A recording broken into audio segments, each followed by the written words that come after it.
Weather Service in Grand Rapids, Michigan. The signal you just heard was our weekly test of the NOAA Weather Radio Warning Alarm System. We normally conduct the test on Wednesdays around 11:15 in the morning.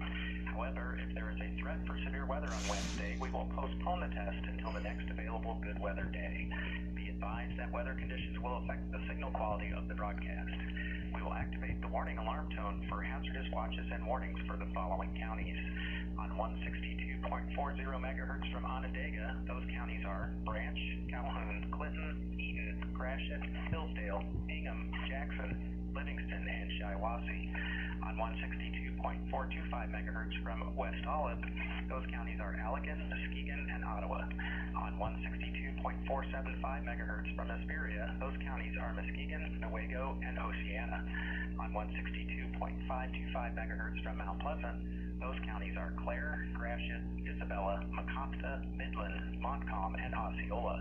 On 162.550 megahertz from Canonsburg, those counties are Allegan, Barrie, Ionia, Kent, Montcalm, Muskegon, Newaygo, Oceana, and Ottawa. On 162.475 megahertz from Plainwell, those counties are Allegan, Barrie, Van Buren, Kalamazoo, and Calhoun. On 162.425 megahertz from Wood Lake, those counties are Manistee, Wexford, Mason, Lake, Osceola, Oceana, Newaygo, and Mecosta. This concludes the test of the NOAA Weather Radio Warning Alarm device.